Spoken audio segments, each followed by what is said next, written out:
Então, a gente tentar pensar num modelo em que não fique aquela primeira fase longa, às vezes 4, 5, até 8 anos de discussão para chegar numa pronúncia, para depois recursos, para depois ir para o tribunal do júri. Eu acho que o debate precisa acontecer no plano processual, então, inquérito para fornecer os elementos para a denúncia, mas também para a defesa trabalhar. A defesa precisa entender que o inquérito é um momento de trabalho, mas ainda, né, e cada vez dá mais ênfase para a ideia da investigação defensiva, onde nesse primeiro contato, seria primeiro ato judicial, primeira audiência, né, seria uma audiência de uma espécie de saneador. Né? Então, para quem acompanha e tem acompanhado as discussões do Observatório de Mudança da Mentalidade Inquisitória, né? A ideia, o Álvaro aqui já participou, o Jacinto e toda a turma que tem feito a discussão com o Chile, com o Uruguai, com a Argentina, que tem feito as discussões com a América Latina, quer dizer, a gente tem percebido no contato com esses sistemas que é sim possível vir para a presença do juiz com os elementos colhidos pelo Ministério Público e com os elementos colhidos pela defesa para, diante do juiz, esse juiz que vai olhar para esse material, que vai dizer o que fica e o que não fica, e que logo em seguida vai descartar esse material. Então, nós teríamos um tribunal do júri que viria para ter acesso para aquela prova que vai ser produzida na presença dele. Alterando um pouco o cenário, e os juízes são convocados especificamente para estarem na fase de julgamento. No Chile acontece isso que eu estou dizendo aqui, né? Só que a diferença é que os juízes são togados. Eles são convocados, eles não sabem sobre o que vão julgar, eles não têm acesso a papel nenhum, o inquérito foi descartado, ele não está ali, e ele fica perguntando o que está acontecendo, o que houve, pergunta para a acusação o que houve, pergunta para a defesa qual é a defesa, né, qual é a resposta a isso que a acusação está dizendo, e eles vão tomando contato agora com a prova que é produzida imediatamente na presença dele. E parece que se a gente construir um tribunal do júri assim, a gente consegue ganhar tempo para aquilo que importa. Né? Então não há problema que a gente tenha um júri um pouco mais alongado, até com mais tempo de defesa, se eu puder simplificar a primeira fase. Não ter uma primeira fase com uma longa produção de prova, né? E é tão estressante isso, é tão decepcionante quando a gente vê toda uma produção de prova na primeira fase para redundar numa pronúncia nos termos da denúncia. Né? Há exceções, mas o fato é que a gente tem visto com teses de indúbio pro societate, com as teses mais antigas até, enfim, o judiciário dizendo que não, quem tem que decidir é o júri. Bom, mas então quem tem que decidir o júri vão produzir a prova na frente dele. Eu, como defensor, tenho muitas vezes a estratégia de não produzir prova na primeira fase, muito menos no inquérito, aquela prova mais forte. Né? Se é um caso que vai a júri, eu quero mais é chegar no júri. Então, tentar fugir dessa classificação júri mais importante, júri menos importante, júri mais complexo, júri menos complexo, porque para o cliente, para o acusado, o júri é a vida dele. Pode ser uma tentativa branca. Né? Não importa, é a vida do cara. Então, dizer que esse júri é mais simples para quem? Né?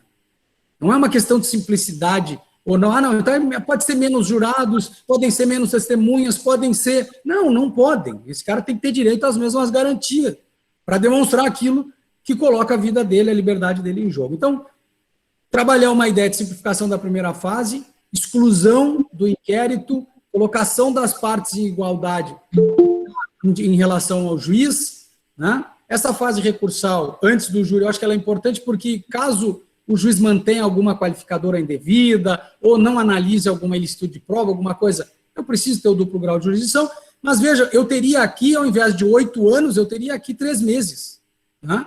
uma fase burocrática, é uma fase postulatória que desencadearia num saneador, dali para frente recursos, e aí eu vou para o 422 do júri normal.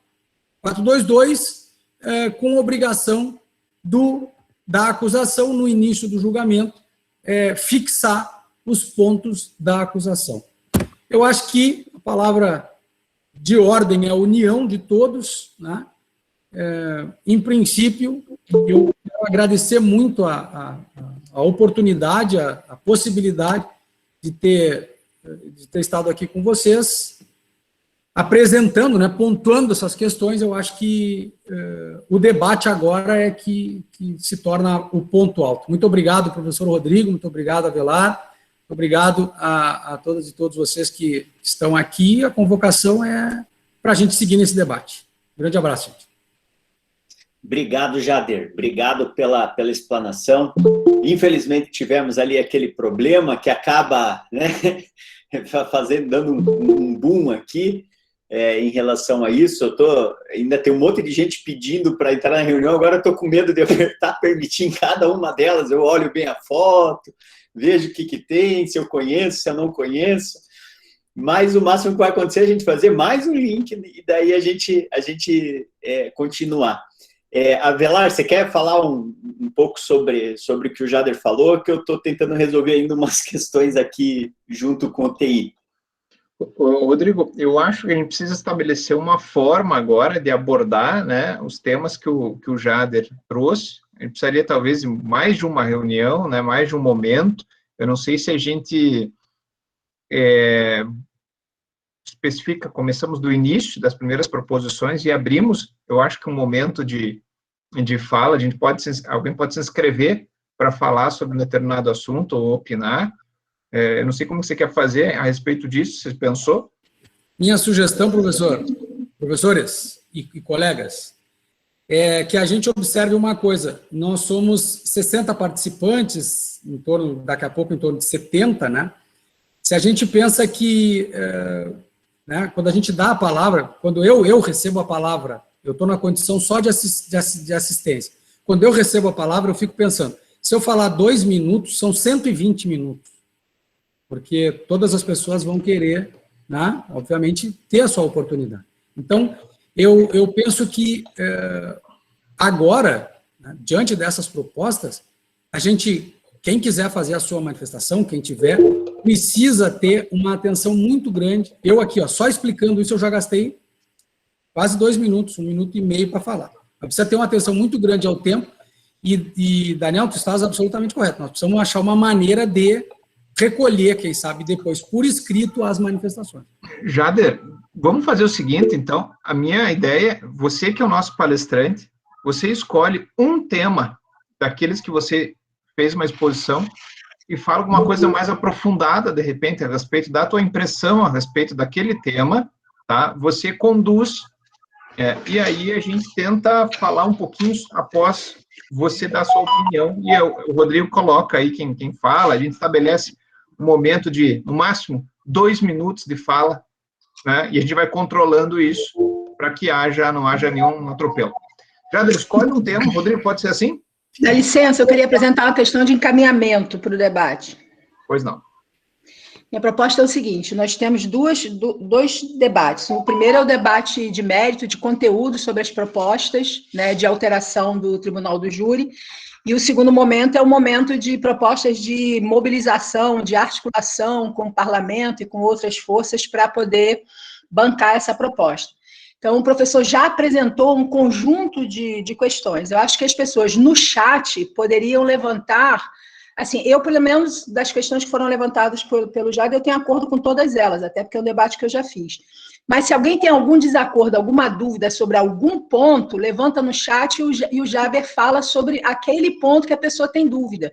Porque nós não vamos ficar debatendo coisas que eu acho que tem que ser mais enxuta a primeira fase. Eu não preciso falar sobre isso, porque eu já acho, e isso já está na proposta. A não ser que eu seja contra aquele ponto que foi levantado, ou eu tenha algum adendo, eu não vou falar nada. Então, quem é contra algum dos pontos que o Jader levantou, ou tem algum adendo, coloca no chat, e o Jader e outros aí que acharem pertinentes vão fazendo isso.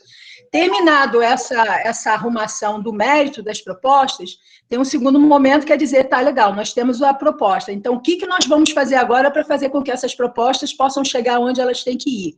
Que aí é um pouco abrir um debate sobre propostas de encaminhamento para mobilização. Então, eu queria fazer essa proposta de encaminhamento.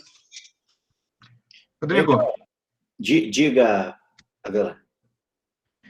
Eu acho que nem todo mundo teve a condição de aprofundar a discussão, acho que é uma discussão que nós nunca fizemos aqui no grupo, também, é algo um tanto quanto novo, acho que ninguém expôs com profundidade, são muitos tópicos, e a minha preocupação é dizer que há uma concordância geral e restrita, que a gente possa calar alguém que quer colocar algum ponto. Eu acho que eu permaneço com a ideia de o Jader escolher uma situação e a gente poder conversar a respeito disso, tá? Acho que fica mais prático. Não temos pressa nisso agora. Bom, como a minha posição não é de calar ninguém, eu tenho acordo, retiro meu encaminhamento. Não, tranquilo. Gente, tem gente aqui pedindo para entrar, eu tô com medo pra cacete de apertar aqui os permitir a pessoa, mas tudo bem, vamos lá. Perdi o medo, apertei os botões aqui. Vamos fazer o seguinte, então. Eu acho que o Jader mesmo, ele já deu uma encaminhada em relação à redução da redução em relação ao procedimento da primeira fase. Então, eu acho que a gente poderia falar um pouco sobre isso, sobre a redução da primeira fase, de que forma isso poderia acontecer, porque também não se tem um consenso de que forma seria essa redução. Como o próprio Jader falou, chegou uma proposta até o Congresso que, inclusive, era de extinguir a primeira fase do júri. É isso, Jader, que eu entendi? Então, talvez se a gente pudesse falar em relação a isso, de que forma poderia se materializar essa redução da primeira fase do procedimento, porque eu acho que a extinção nem é o mais adequado, uma extinção completa, né? Mesmo se a gente pegar no procedimento do júri norte-americano, a gente vai ver que tem, pelo menos ali, um grand jury, tem algumas outras fases, né, que você chega no júri, claro, de uma forma muito mais rápida, porque você não tem uma produção probatória, mas você tem pelo menos uma apresentação de admissibilidade pela acusação de elementos mínimos para que se vá a julgamento em plenário. Então, como você focou mais nisso, eu acho que poderia ir nesse sentido. Rodrigo, eu vou complementar a pergunta, se o professor Jader poderá, eu colocaria assim, questões para discussão. Primeiro, né, daquilo que deve chegar a plenário, ou em decorrência do indúbio pro societá, a primeira fase é protocolar. Né? Se nós diminuirmos a primeira fase, tornando ela mais célere, é possível dar maior celeridade e garantir uma melhor filtragem, não estou dizendo que existe hoje, né, mas uma melhor filtragem daquilo que vai chegar ao plenário, fortalecendo uma investigação defensiva. Isso é uma realidade que possa alcançar o país como um todo, né? Como trabalhar essa primeira fase, tornando ela, talvez, eu não sei também, não precisa ter uma opinião a respeito disso, mais célere, porque acho que o objetivo da reforma deles é isso, né? Eu acho que, não sei se efetivamente isso é um grande problema ou não, e eu queria ouvir o professor a respeito disso, né? Como garantir e, ao mesmo tempo, dar celeridade. Eu estou convencido que se a gente não trabalhar o melhor dos mundos, né, hoje a gente está pressionado por um levantamento muito substancial, muito forte, feito pelo CNJ, uma pesquisa considerável, com números. É assim que o sistema funciona, né? Existe uma contabilidade de tempo, de prescrições, de demoras processuais. Esses elementos, eles são muito fortes, as pessoas, elas se convencem muito disso, e os deputados são muito sensíveis a isso. A gente tem que pensar que a diminuição está concentrada muito no tempo de defesa em plenário. Parece que esse é o elemento. Diminuir meia hora da fala defensiva parece algo importantíssimo. Eu acho que o Rodrigo tem toda a razão, já ouvi ele falar disso, assim, de que, bom, nós temos o procedimento mais célere de todos, ele começa às 8 da manhã, 9 da manhã e termina às 8 da noite, e tudo é feito ali naquele dia, eu concordo com isso. Né? Então, falar que a segunda fase, a fase propriamente do plenário, ela é a responsável pela demora dos procedimentos do júri é um absurdo, não é isso. Por outro lado, a primeira fase é uma fase que, por toda aquela dificuldade que a gente sabe, ouvir as testemunhas de acusação, depois ouvir todas as testemunhas de todas as defesas, nós vamos pensar nos casos em que há vários réus. Essa primeira fase, ela pode ser enxugada, para a gente trabalhar com um modelo mais postulatório, aquilo que a gente sabe, existe uma admissibilidade da acusação, e precisa vir de uma fase pré-processual, então o inquérito vai ter que dar elementos para que o Ministério Público ofereça essa denúncia, para não gerar também outra coisa, Daniel, que eu acho que hoje é um problema, com a queda do libelo crime acusatório, a gente ficou com uma denúncia e algo decidido na pronúncia. Então, quando vai fazer os quesitos, fica aquela confusão entre denúncia e pronúncia, nem sempre existe a correlação entre uma coisa e outra, nem sempre os acórdãos nos mostram definitivamente aquilo que é o objeto da acusação, e não existe a obrigação do promotor no início fixar, ele vai falando, a fala do Ministério Público, a defesa tem que catar o que ele está querendo dizer. Tem promotores que falam 2/3 da fala e a gente não sabe se ele vai pedir a condenação ou a absolvição. Né? Então, por quê? Porque não existe essa limitação, né? Existe essa delimitação e nem limitação. Então, a primeira fase acaba ficando com 8 testemunhas e a fase do momento de apresentação das provas para os jurados fica com 5. Eu sei, a gente conhece promotores de justiça que pregam e que têm disseminado a prática aos demais promotores de júris de 10 minutos, 12 minutos, não mais do que 15 minutos. Por que isso dá certo para a acusação?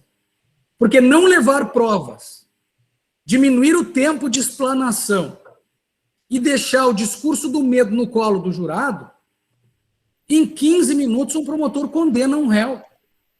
Por quê? Porque o sistema está feito de tal maneira que a primeira fase não esclarece, porque não esclarece, as coisas chegam na hora do júri, um processo de muitos volumes, impossível de ser levado ao jurado.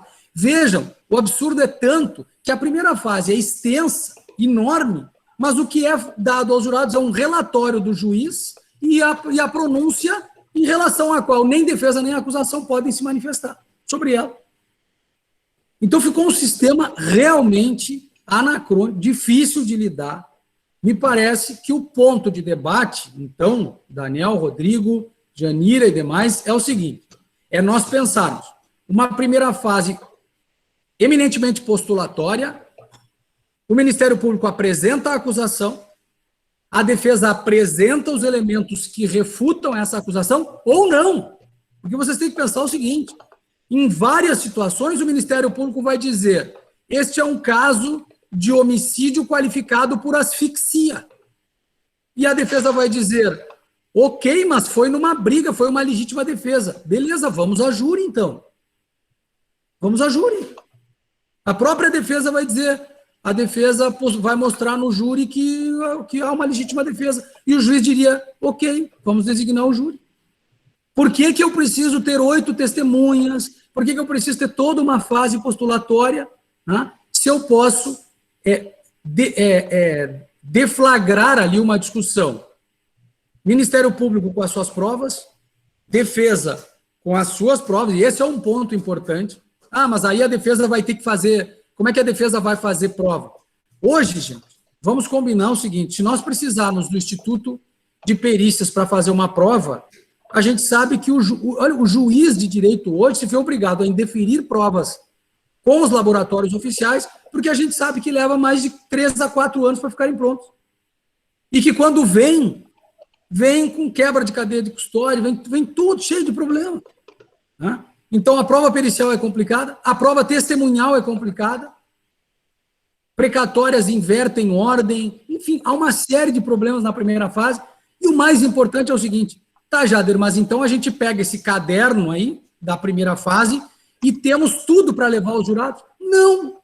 O que acontece hoje, a realidade do júri? Muito advogado e muito promotor ainda faz júri com um inquérito embaixo do braço, gerando contradições entre inquérito e primeira fase. Ah, mas no inquérito disse isso, na primeira fase disse isso. No inquérito, aqui tem uma prova, na primeira fase tem outra prova.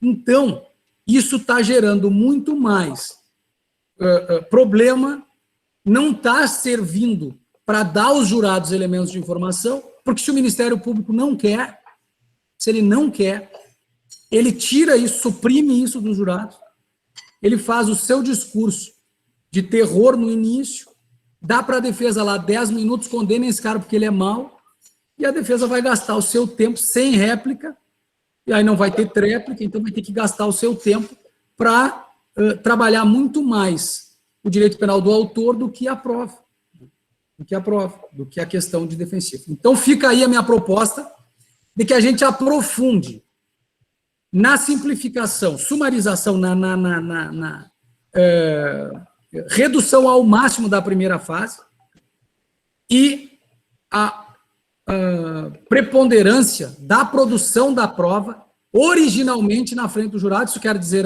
a extirpação do inquérito, e aí me parece, Janira e colegas, que a gente consegue, nessa proposta, quando a gente identifica esse caminho mais curto, muito curto na primeira, um saneador que remete a júri, aí aqui, a produção de provas feita no jurado, me parece que quando eu delimito isso aqui dentro, eu resolvo todas as outras propostas, porque nisso aqui eu tenho extirpação do inquérito, eu tenho a colocação das partes em igualdade, eu tenho tempos de defesa preservado, eu tenho quantidade de testemunhas de plenário, extirpação da réplica, quem sabe, para manter um tempo para cada um. Eu posso delimitar tudo a partir do momento que eu defini esse caminho. Diminui a primeira fase, nós vamos tirar aí 3 anos de processo, 4 anos de processo. Põe um saneador para dizer o que fica e o que não fica e joga isso para o juiz do júri. Me parece ser essa uma proposta dentro da qual a gente pode discutir as outras. Rodrigo, eu vi que o Calil levantou a mão, eu vou apenas fazer um resumo do que os colegas estão colocando aqui já no chat, talvez fique mais rápido. Tá?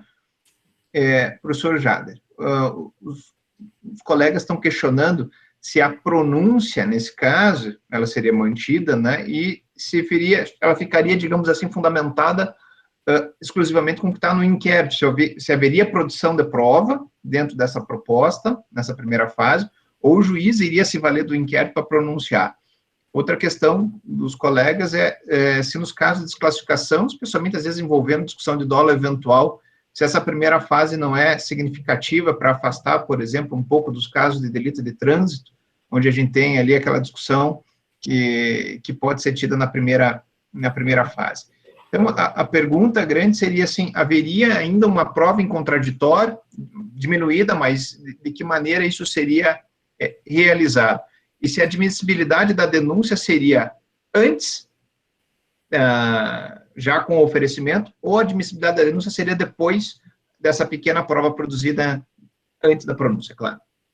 Nós temos 20 anos pelo menos de testagem desse modelo que eu estou dizendo aqui. Tá? O Chile vem fazendo isso há 20 anos. O que acontece? O Ministério Público oferece a denúncia, pode inclusive lá ter assistência da acusação. Então, o Ministério Público oferece a denúncia, o assistente faz a sua participação, e aí a gente vai decidir se vai ter ou não assistente, mas aqui tem, então, Ministério Público, a acusação pega o inquérito e diz, o Estado oferece uma denúncia contra esse réu por homicídio qualificado por motivo torpe com base na prova A, B, C, tá aqui, e por asfixia meio cruel ou por um recurso que dificultou a defesa com base nas provas tais, tais e tais. Apresenta isso. O juiz olha para a defesa e diz, o que tem a defesa a dizer sobre isso?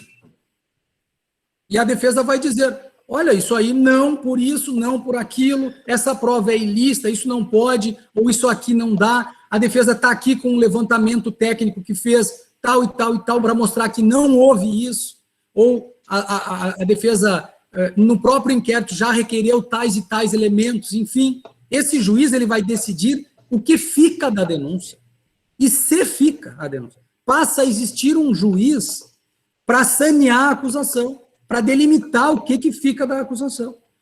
Só vai para a próxima fase aquilo que passa por esse juiz. E uma das coisas mais importantes, Daniel, Rodrigo e colegas, é que a gente tenha, inclusive, a possibilidade, com a fixação do juiz de garantias pelo STF, que nós esperamos que venha, apesar das manifestações do MP de ontem, que foram divulgadas, né, que venha isso, esse juiz vai ser o juiz fiscal do inquérito e da primeira fase. O que vai acontecer depois? Vai para o juiz de acusação. Mas aí vai delimitada. Essa acusação agora, ela é de um crime doloso, então afastou-se a discussão sobre dolo eventual. Afastou-se, não tem mais discussão.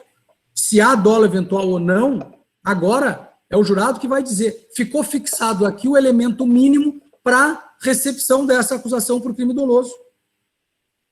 Nos termos tais ou quais. Caiu essa qualificadora, essa situação, isso aqui caiu. Agora eu tenho para o júri não só uma acusação já fixada, como quais as provas são válidas. Porque o juiz, nesse momento, vai tirar o que não, por exemplo, o que for ilícito, que não for admissível, que for falso, vai sanear, chega no jurado limpo. Mas esse jurado não sabe o que vai ser trazido, porque não vem lá um inquérito para ele. Não vem lá a fundamentação de quem quer que seja. Eu acho que essa originalidade cognitiva, como se diz, né, essa ingenuidade cognitiva do jurado, ela é fundamental. Ela é fundamental. E é bom também que eu não tenha na cadeira do centro um juiz que mandou esse réu a júri. Eu não tenho um juiz que decidiu para A ou para B, tanto para a defesa quanto para a acusação. Que eu tenho ali um juiz que ele é tão primeira vez quanto os jurados. Tá? Então, me parece que o que o júri pode e deve colher do sistema processual latino-americano que vem dando certo é isso, é separar as funções, e nós já podemos fazer isso, né? Um juiz que admite essa acusação, que desbasta essa acusação e que joga para o jurado uma acusação definida agora, com base numa prova que vai ser produzida diante dele. Tá. Pessoal, continuamos mais um pouco aqui, os colegas perguntando no chat, nessa proposta não seria, então, extinta a possibilidade de desclassificação, de absolvição sumária? Não. Permaneceria, professor? Sem dúvida. Sabe, uma das coisas que a defesa ficam preocupadas é assim, cidade pequena, escritório pequeno, defensor, ele escritório, que é aquela, eu escritório, né? Eu empresa. Eu sou um advogado de júri. E comigo sou eu e os meus livros. Nós somos a banca defensiva. Mas, Jader, como é que esse cara, sem secretário, sem estagiário, sem assessoria, sem nada, como é que esse cara vai fazer frente ao Ministério Público? Como é que ele vai produzir provas? Como é que ele vai fazer frente a isso, né, que o Ministério Público traz? Isso é uma preocupação que os advogados fazem. Muitos advogados vão ter uma enorme dificuldade com esse sistema. Lá no Chile, na Argentina, até no Uruguai, que teve um sistema diferente, mas usando o Chile, que é o elemento que eu estou aqui buscando como referencial, muitas pessoas tiveram que se reciclar. Muitas pessoas tiveram que, inclusive, abandonar o tipo de advocacia que faziam. Ah, mas eu não sou muito bom nessa parte oral. Ok, o sistema está dando ênfase agora à imediatidade, à oralidade, à simplicidade. Né? Desculpa, Jader. Talvez fique mais claro se você puder fazer uma linha evolutiva, né, procedimental do que acontece no Chile, só para que os colegas possam entender. Eu tenho o homicídio, né, vou ter lá a polícia científica, né, vai ter um inquérito, sei lá, 5, 10 dias resolve, tem audiência de custódia, não tem. A partir da audiência de custódia, o promotor leva ou não leva um projeto de denúncia. Só pontua isso aí para os colegas, vai ficar mais fácil de entender.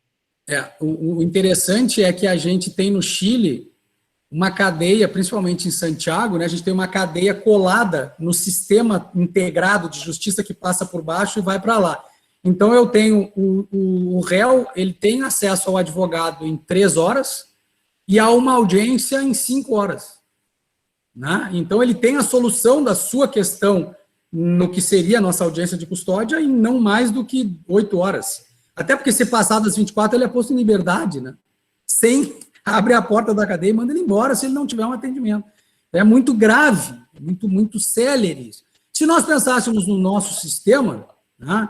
Jader, mas isso aí é inviável para o Brasil. Ok, mas o que nós temos no Brasil hoje é uma investigação de homicídio em que os advogados estão geralmente afastados dessa investigação porque a polícia não permite, porque o advogado não quer, por preguiça, por estilo de trabalho, por estratégia, seja lá qual for a questão, eles não trabalham, né, muito diretamente com a polícia. Eu posso dizer da minha experiência, eu faço do inquérito policial, dependendo do caso, na grande maioria deles, essa é a regra da minha atuação. No meu inquérito policial, onde eu trabalho, os delegados de polícia ouvem pessoas que eu chamo, recebem perícias que eu faço, levantamentos de Google que eu levanto, que eu faço uma investigação defensiva fortíssima, isso há 20 anos, e aí as pessoas diriam, mas quando a gente é um advogado menor, bom, eu já tive 2 anos de profissão e 15 júris dativos para fazer em um mês,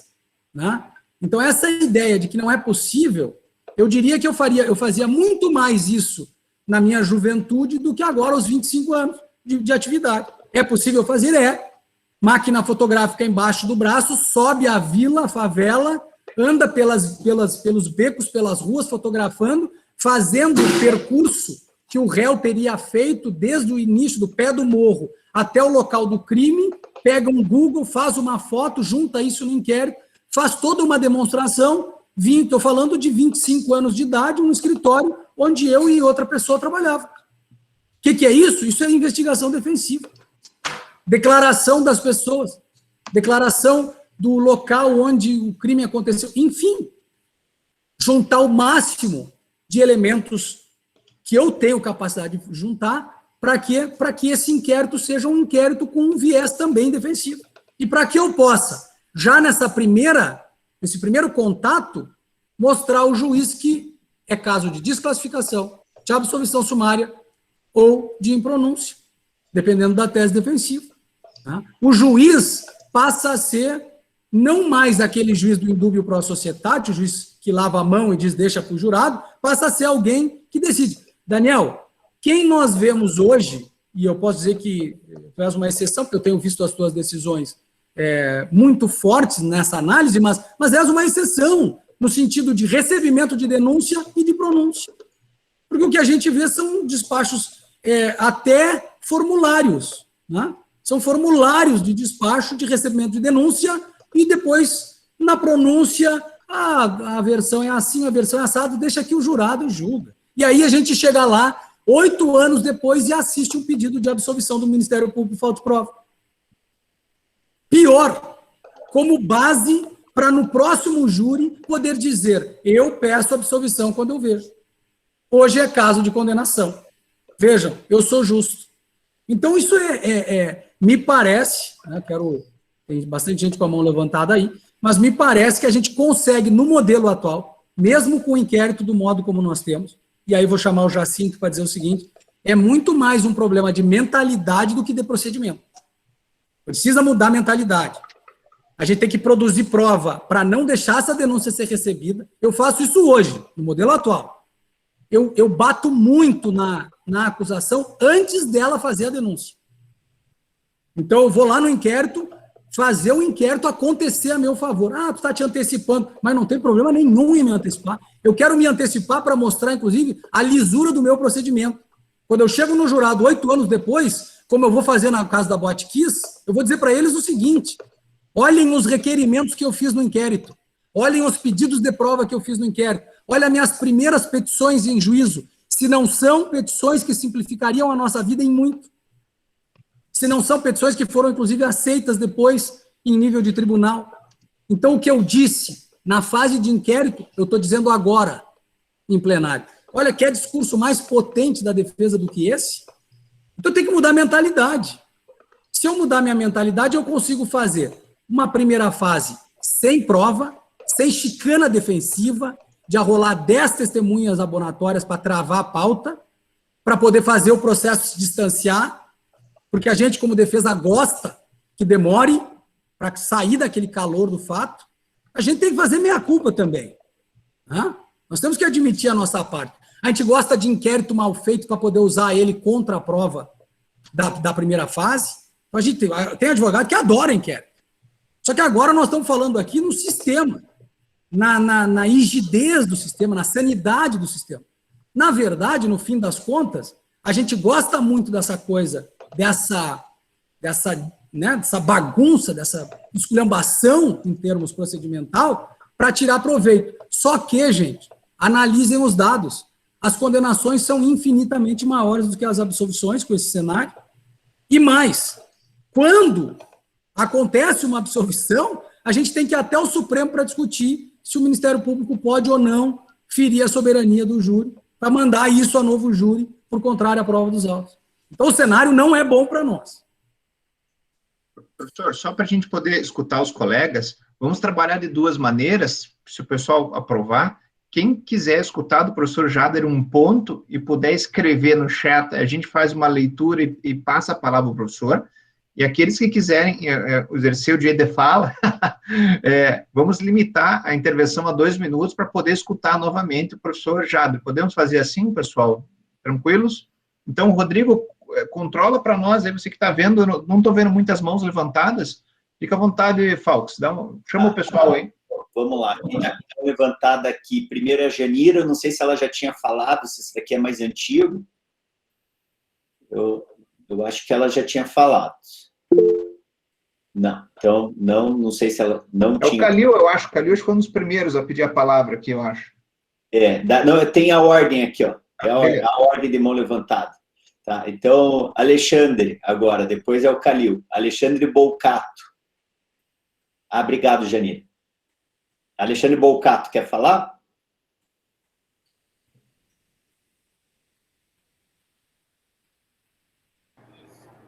Sim, bom dia a todos e parabéns pelo evento. É só uma questão, não fugindo, é só uma proposta para uma próxima discussão, para não passar despercebido, senhores, em relação a essa decisão do STF, se ela não estaria ferindo um direito constitucional da plenitude da defesa, que é tanto do advogado como do acusado, considerando o entendimento de que seria, inclusive, cláusula pétrea. Então, é só para não deixar passar, eu sei que a discussão agora não é essa, mas quem sabe, no outro momento, isso podendo ser discutido. Ao meu ver, ao meu sentir, estaria, sim, ferindo um direito constitucional, principalmente do acusado, em relação à plenitude da defesa. É só uma sugestão, e por enquanto eu estou ouvindo muito bem as aulas dos senhores. Um abraço, obrigado pela palavra. Obrigado, Alexandre. A gente vai discutir essa questão na próxima reunião. A próxima reunião vai ser especificamente sobre isso. Nós aqui do júri, né, e conversei com o Jader antes, conversei com a Avelar, inclusive a gente tem um artigo na Conjur que a gente trabalha, o nosso problema está principalmente nessa questão prática, como que vai ser daqui para frente essa decisão, né? Mas vamos discutir isso na próxima reunião, tá? Inclusive com pessoas dos dois lados, tá? Nós vamos ouvir os dois lados, tá? Então vamos ter uma discussão provavelmente acalorada na próxima reunião no mês que vem, tá bom? Calil. Muito bom dia a todos, salve Jader. Serei o mais objetivo possível, porque eu fiz uma compilação de coisas que eu gostaria de ouvir de ti. Primeiro, com relação a esse juiz saneador, né, objetivamente falando, de uma forma procedimental, seria um juízo sumaríssimo estilo juizado especial. Então, o procedimento seria, nessa forma, Além disso, as propostas, né, como um todo que a gente viu, a maior parte delas me parece que teriam que ser um bloco, né, como se fosse um projeto, porque estava relendo aqui, Jader, e tenho a impressão que algumas, se forem decotadas, né, se aprova uma, mas não aprova outra, ficam a emenda pior que o soneto. Então, não sei, por exemplo, a simplificação da primeira fase, mas mantendo o inquérito policial ou mantendo, né, pode ser uma confusão aí. E, por último, eu gostaria muito de ouvir você, se tiver espaço e tempo para isso, sobre a deliberação dos jurados. Eu sou um pouco resistente a isso, confesso. Sei que eu sou bem minoritário aqui no grupo, mas tenho uma resistência muito grande. E li esses dias, o Yuri, que está aqui, escreveu um artigo muito interessante sobre o voir dire, né? As perguntas para os jurados que são feitas, né, nos Estados Unidos, por exemplo, para você conhecer o jurado. Isso está abarcado em alguma dessas ideias, Jader?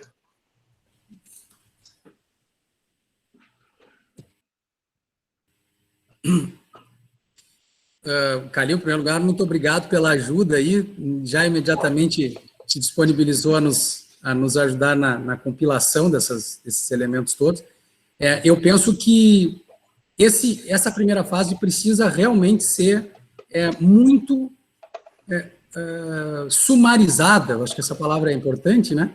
Mas o interessante é que a gente, o inquérito, hoje, ele é um inquérito sem prazo, então ele é feito de acordo com o interesse da polícia, a não ser que o réu esteja preso, mas mesmo preso a gente sabe que a investigação demora um pouco mais. O fato é que o inquérito é feito para munir, para dar para o MP os elementos para oferecer a denúncia. Então o MP vem com aquele inquérito e oferece a sua peça. O que a defesa vai fazer? Desde o momento em que esse réu tomou conhecimento da investigação lá na polícia, ele vai trabalhar, ele também vai levantar suas questões. Então, quando o réu recebe... a grande questão, isso já se discutiu em 2008, a Câmara ficou um tempão discutindo isso. O problema, né, de 2008, quando se tentou fazer isso, o debate era o seguinte: como é que eu vou abrir um contraditório sem citação? Esse era o problema, né? O problema é que daí, assim, se é citação, eu vou citar o réu para falar, eu tenho que saber se essa denúncia está recebida ou não. Ficou um debate em torno disso, né? Como estabelecer uma fase pré-citação ou pré-estabelecimento da relação processual. E aí os deputados optaram por não. Por isso que ficou resposta à acusação, né, defesa prévia depois da denúncia recebida. Mas me parece que o procedimento do juizado mostra, o procedimento do funcionário público mostra, lei de drogas já mostrou isso, quer dizer, eu posso ter uma defesa prévia, sim, ao recebimento. Os prefeitos passam por isso, né? Há uma série de procedimentos no nosso ordenamento em que a defesa se manifesta para que aquilo seja recebido. Olha o que é hoje uma denúncia oferecida, uma resposta apresentada pela defesa do prefeito e uma sessão de julgamento para receber aquilo ali. Né? Em síntese, a defesa vai levantar tudo que ela pode para que aquele prefeito não seja processado, ou para que aquele réu, numa dessas outras possibilidades de procedimento em que há manifestação prévia, para que essa denúncia ou seja decotada em algum ponto, seja recebida só em algum aspecto, e parece que esse é o momento da gente fazer isso para que esse juiz diga o que vai. Agora, Calil, e a Janira está aqui para não me deixar mentir sozinho. Eu sou filho de deputado estadual constituinte. Eu vivi muito na Câmara dos Deputados discussões sobre a alteração do código. Venho trabalhando na Abracrim em alguns pontos. Lá, na Câmara, as coisas acontecem de uma maneira... É impossível achar que tu vai fazer um projeto e ele vai passar. A caneta, o canivete, a faca, ela entra e corta e tira, mas eu concordo contigo e tenho falado isso para a Janira, tenho falado isso para o movimento que já vem trabalhando, que é assim, é melhor a gente apresentar um projeto pronto, um projeto, né, completo. Eu vou trabalhar, pelo menos no Movimento de Defesa do Júri, nesse sentido, que a gente possa ter todas essas propostas em torno de um procedimento fixado já. E aí mostrando o que tu está dizendo. Por que não pode o inquérito ir para lá? Porque daí, então, não tem sentido que seja assim. Eu vou ficar com o velho. Para ter chance, eu tenho que ter esse bloco, mas eu acho que tem que estar muito amarrado. A exclusão do inquérito e principalmente, Calil, a Janira vem acompanhando isso lá no outro bloco, as pessoas devem estar aqui, inclusive muitas delas, assim, algumas coisas são muito difíceis de passar. Então, a gente precisa passar aquele bloco fechado, aquilo que ninguém vai dizer que o inquérito tem que estar lá. Não, ninguém vai dizer. A gente vai diminuir a primeira fase, ninguém vai falar contra isso. Beleza. Que o réu tem que estar na posição do MP, seja qual for ela, porque eu tenho dito, se o MP ajoelhar no milho, eu ajoelho no milho também. A posição dele é a minha. Então, essas questões, a gente vai fechando isso e fecha um bloco. Daí estou de acordo contigo. Não sei se faltou alguma coisa, mas era mais ou menos isso. Só da deliberação e fundamentação dos votos, mas aí se tiver tempo. Não, eu acho que esse é um ponto que a gente vai ter que ainda discutir, não é fácil pensar nisso, mas eu também não vejo porquê, isso é mais medo do novo do que qualquer coisa, sabe? Deixar o jurado numa sala, se reunir, respirar um pouco, tirar a dúvida, é melhor do que jogar uma pessoa intranquila, sem saber o que vai fazer, com o voto na mão, não sabendo se põe A ou se põe B. Aí você pode pensar o seguinte, mas pode ser uma pessoa fraca que vai ser influenciada pela outra. Melhor que seja uma votação condenatória com certeza do que uma condenatória insegura. Então, se alguém precisa ser influenciado por um outro lado, não tem problema. Isso vai funcionar a favor e contra a defesa. Então, parece que os defensores temem essa conversa prévia, porque isso vai ir para o lado condenatório. Por quê? Talvez a melhor questão seja na seleção do jurado, do que na possibilidade de eles dialogarem antes. Bom, e depois? Depois como é que faz? Me parece que quando o jurado vota, quando ele vota, ele pode, na própria cédula de votação, que não precisa ser um papelzinho pequeno, ela pode ser um formulário de votação, ele pode votar e apontar ali com um xizinho os elementos de prova que foram indicados pela acusação e os elementos de prova que foram indicados pela defesa. Ele pode dizer absolvo e pode colocar, assinalar ali os depoimentos ou as provas que foram indicados pela defesa. Ele faz o xizinho naquilo que convenceu ele a absolver. Então, eu tenho uma coluna das provas da acusação indicadas pelo promotor, eu tenho uma coluna das provas da defesa indicadas pela defesa, formulário, não vai identificar nada, não tem letra, não tem nada. E eu tenho ali elementos que ponderaram, fizeram o jurado admitir o depoimento da dona fulana e pode dar igual. Pensem, eu posso ter depoimento da acusação também citado pela defesa, mas o jurado vai dizer, isso para mim foi defensivo. E ele vai admitir.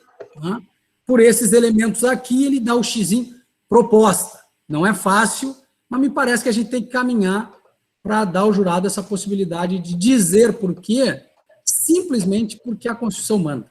Só por isso. Bom, algumas questões aí, né? Claro, como vocês falaram, né? É uma questão de discutir, né? Eu tenho minhas reservas, eu acho que talvez o Avelar também, pelo menos quando a gente discutiu para escrever um manual relacionado a isso, a gente tem que pensar, por exemplo, até na questão dos analfabetos, que a gente defende que analfabeto, por exemplo, tem que ter o direito de participar. O analfabeto sabe o que é certo, o que é errado, da mesma forma. Não é porque ele não tem conhecimento educacional que ele sabe julgar pior do que quem tem instrução. Né? Aliás, isso é um ponto que, a meu ver, vem no cerne de todas essas discussões. Tá? O judiciário, o Ministério Público, às vezes os advogados, os legisladores acharem que a população não sabe julgar, acharem que são melhores do que o povo, do que a sociedade. Não são. Né? E o cerne do júri é esse. Em relação à influência, a gente até escreveu sobre isso, né? Eles conversarem depois, ou antes do julgamento, perdão, isso é bom, faz eles refletirem, faz eles ponderarem. Isso é ótimo, né? Se vai ter alguém que vai influenciar, vai. Às vezes vai ter para um lado, às vezes vai ter para o outro, mas ele vai pensar antes de decidir, independente da forma. Então, eu acho que essas são algumas questões que realmente são bem interessantes. Já, se eu puder dar uma sugestão, o projeto da forma que está na Câmara, né? O projeto lá do novo CPP, baseado no PLS 156/2009 do Senado, hoje ele já está melhor do que estava no 156, né? Colocando o 8º jurado, falando da questão da deliberação e uma série de coisas que são importantes, né? E talvez partir daí para a diminuição da primeira fase seria interessante, ou como o Calil também falou, colocar a fase do Voadir, que é muito importante aqui, seria para o júri brasileiro, né? O Voadir, que é a fase que o Calil falou, de você conhecer os jurados, ver se ele tem alguma inclinação, buscar o jurado mais imparcial dentro daqueles elementos. Eu vou passar aqui, a Dailde Lemes também pediu os 2 minutinhos. Quer falar, Dailde? Ainda? Sim. Bom dia a todos. O professor Jader, o senhor falou sobre o inquérito, que nós também podemos fazer inquérito. Gente, eu sou com essa cara de velho, mas eu sou um advogado novo. Eu estudo desde os meus 11 anos de idade, mas eu só consegui estudar advocacia em 2009, me habilitei em 2017. Mas eu venho acompanhando muito júri, porque minha paixão na advocacia é o júri. E meu temor, eu até escrevi para o senhor quando o senhor disse assim, sobre o inquérito. Eu adotei de uma forma defensiva, construí inquérito defensivo também, porque nós não estamos fazendo inquérito. Estamos limitando, não só no júri, em todas as ações criminais, limitando-os ao APFD. Eu não sei o que os delegados estão fazendo. Só essa ponderação que vamos fazer. Me desculpe, eu não sei, eu perdi muita coisa, porque houve um problema lá na outra transmissão, e depois migramos para cá. Não sei se houve essa discussão já. Mas era só esse ponto que eu gostaria de colocar, porque nós temos que preocupar com isso. Nós não estamos tendo inquérito. O último júri que eu fiz agora com um colega no interior, lamentavelmente não fizeram nem teste de balística para aferir se a bala que eles imputavam ao nosso constituinte era mesmo da arma que eles aprenderam dizendo ser o objeto do crime. Então, isso é uma das minhas maiores preocupações, quanto à inquérito. Nós não estamos tendo. Eu concordo plenamente, Haddad, e quero te dizer que a gente não falava nessa expressão investigação defensiva.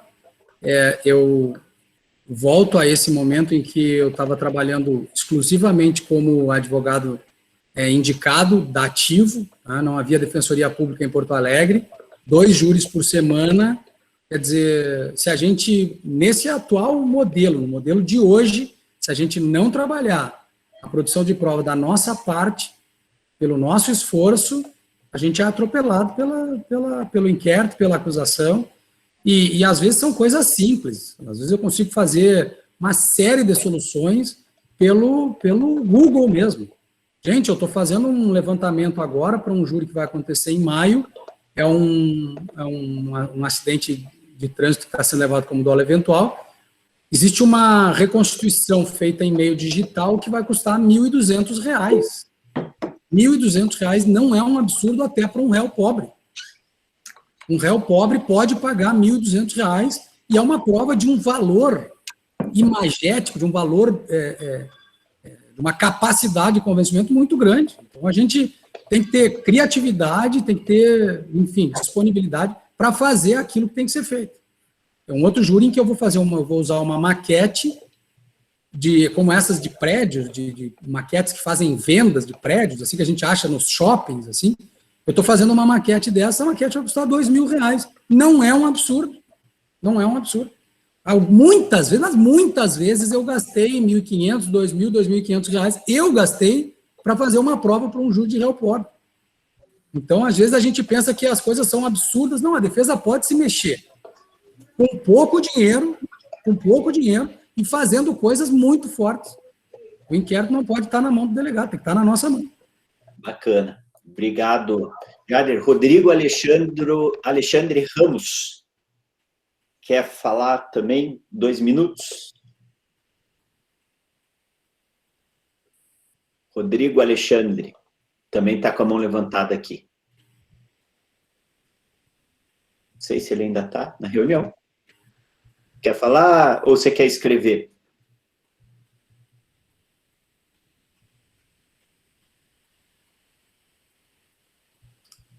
Eu vou passar aqui, quando você conseguir, Rodrigo, se você for escrever, daí... Tá, então pode abrir, fica à vontade. Pode abrir, Rodrigo. Abre o microfone aí. Olá, bom dia a todos. Tudo bem, professores? Demais colegas? Professores, eu tenho uma grande dúvida, que é a seguinte: eu também sou um advogado jovem na advocacia, estou há 5 anos em procedimentos de júris, foram poucos que eu participei, mas eu percebi que nos últimos, os elementos em que o juiz se fundamenta em relação à pronúncia, geralmente, nos meus casos, eles estão sendo feitos apenas baseados em elementos de inquérito. Então, por exemplo, uma testemunha vai lá e deu o depoimento de inquérito, a única testemunha que compareceu no fato, e no momento da instrução, ou elas não comparecem por não ter sido intimadas, e o Ministério Público desiste da oitiva dessas, sendo que, na maioria dos casos, era a prova mais cabal que existia para aquele momento da instrução. Ou seja, o artigo 155 do Código de Processo Penal informa que o juiz ele não pode se basear apenas em elemento de inquérito. Mas, para fins de pronúncia, ultimamente, eu estou vendo que eles pronunciam mesmo sem ter passado pela persecução penal. E eu gostaria de saber se há algo que a gente pode estar trabalhando nesse sentido, para levar elementos de defesa até para plenário sobre esse fato, professores. Eu penso que assim, a gente está na iminência aí do STF nos dizer o que vai fazer com o inquérito, né? Principalmente com a questão do juiz de garantia, se esse inquérito vai ser algo que vai estar, né, sendo discutido nos autos processuais ou não. Isso é uma coisa que está indefinida, a gente não sabe por quanto tempo vai ficar indefinido. Possivelmente o Fux não coloque isso em pauta na gestão dele, então isso ainda vai muito longe. Eu tenho defendido lá desde dia 26, 27, 28 de dezembro, na praia eu estava, enfim, estupefato com a mudança legislativa, trocando ideia com a Auri, com outros colegas e tal, que a gente tem que brigar pela retirada do inquérito. Nós precisamos trabalhar pela retirada do inquérito. Eu gosto de pensar nisso, inclusive, como elemento de resposta à acusação, João. Tá? Eu tenho aqui em casa uma juíza de direito da vara do júri com decisões, muitas decisões nesse sentido, reformadas pelo Tribunal de Justiça por meio de correção parcial, e que acabaram ela teve que mudar o posicionamento, enfim, mas ela proferiu uma série de decisões, mandando apensar o inquérito, mas tirado os autos principais e apensar aos autos que seguiriam tendo a tramitação sem ele, para que ela não decidisse motivada nele. Como a vara da Priscila também é uma vara do júri, o Ministério Público recorreu, fez um arrazoado só, e o tribunal deu liminar nas correções parciais para que ela não fizesse mais isso, por falta de previsão legal, enfim, por várias questões. Mas, independente disso, eu diria que a tua providência e a tua preocupação é importante e que a gente siga fazendo isso. Faz o requerimento, o juizinho defere e a gente segue brigando por isso. Porque lá na frente, alguns casos desses poderão ter solução daqui 5, 6 anos, 7 anos. E aí aquela minha consignação do passado poderá ter valor num recurso. A gente não pensa nisso, né? Mas eu entrei num processo que seria julgado logo em seguida pela pressão popular, que se chama caso da Boate Kiss, em 2013. Nós estamos em 2021. E o juiz que foi designado para essa causa agora, aqui no Rio Grande do Sul, não tomou posse ainda na vara, ele estima que esse processo seja julgado em 2022. E a gente sabe que essa realidade é assim. Então, o que eu tenho que consignar vai para os autos. Ter êxito ou não na tese é outro problema.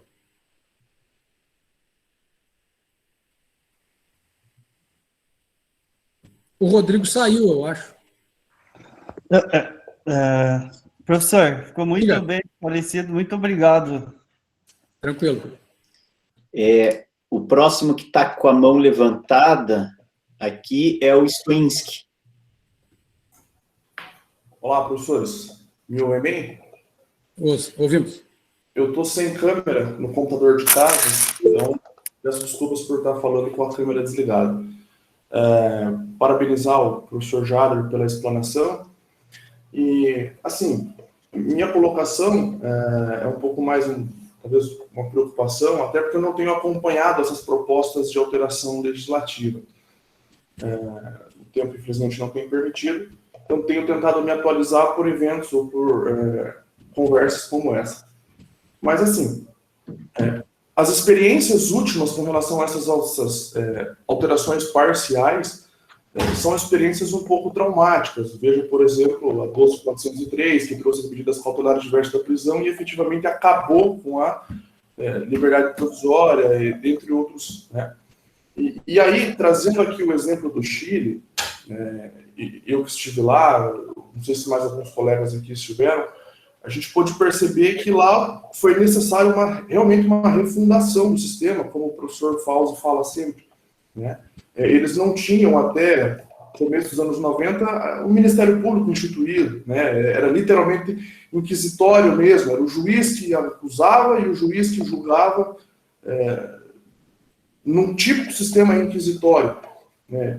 A gente percebe, quem teve a oportunidade de conhecer ou de estudar um pouco mais o sistema do Chile, percebe que hoje não existe uma polícia investigativa, né, a função de, vamos dizer assim, de presidir a investigação é do Ministério Público, em atuação conjunta com as forças policiais. É perceptível que lá os juízes sabem efetivamente qual é o seu papel, o juiz de garantia sabe qual é a sua função. Ouvimos lá dos chilenos que houve, na época da mudança, uma resistência muito grande por parte, inclusive, de muitos juízes que estavam acostumados com o sistema antigo, e aí esses juízes foram, então, oportunizados que eles aposentassem, que viessem juízes novos. Então, ou seja, houve uma virada de chave, efetivamente, algo que essas reformas parciais nossas hoje é muito difícil. Então, como é que está, o meu questionamento maior, assim, como é que está a preocupação em relação a isso? Porque ou nós mudamos todo o nosso sistema, colocamos um processo penal novo, né, bem delimitado, ou a gente vai continuar trabalhando numa coxa de retalhos, que amanhã ou depois vem uma ação no Supremo, que paralisa uma parte, engessa o negócio, como hoje está engessado em relação, por exemplo, ao juiz de garantias, e efetivamente a coisa não acontece. Só a gente espera, mas ela realmente não acontece. Né? É isso, obrigado. Essa é a nossa maior preocupação, o Jacinto tem falado isso, assim, de que vamos encampar hoje um trabalho de alteração do Código de Processo Penal e tal, aí o Jacinto cai o braço dele e diz, não tem como. O cenário é o pior possível, é muito difícil fazer isso hoje e tal. Por outro lado, eu tenho comigo, assim, que esse debate aqui que nós estamos fazendo, nós temos aqui cerca de 80 pessoas discutindo, debatendo e procurando essas alternativas, quer dizer, o que a gente está, na minha visão, que a gente está fazendo, é que com colcha de retalhos ou com alteração completa, a gente não pode ficar em casa esperando uma notícia de que a lei mudou. Acho que essa é a questão. Quem quiser fazer parte desse processo, enfim, está convidado, porque eu partilho dessa mesma forma de pensar. Nós não precisaríamos mudar lei nenhuma se mudássemos a mentalidade das pessoas, mas e aí, como é que faz?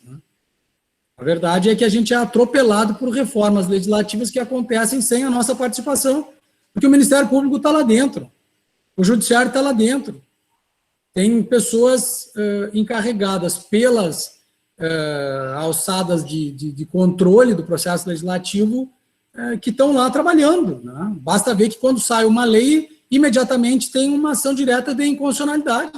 Já está, ela já. Por que ela é feita tão rapidamente? Porque ela já estava feita antes, porque as pessoas já estavam acompanhando o processo desde antes. A gente acaba assistindo a isso. Então, meu temor, e por isso a proposta de um movimento de conscientização dos advogados e das advogadas, meu temor é que, mais uma vez, a gente seja informado de que a proposta do ministro Toffoli passou, entende? E aí a gente vai dar um jeito de trabalhar com aquilo que cai no nosso colo. E eu acho que não pode ser assim. Se vai dar certo ou não, aí vou usar a frase do professor Ovídio Batista, meu orientador do doutorado, um dos professores que me ajudou, porque ele acabou falecendo, quando eu dizia para ele, mas doutor, mas professor, a minha tese ela é uma tese quase que utópica. E ele me olhava e dizia, Jader, a esperança não faz parte da luta. Filosoficamente isso é impossível, né? Mas a gente tem que lutar, eu acho que a gente tem que fazer a nossa parte, né? Sentar em casa e esperar que as coisas aconteçam, aí é que fica difícil. Né? Beleza. O Wellington falou que também queria... Levantou a mão aqui. Wellington Mailon. Quer falar, Wellington?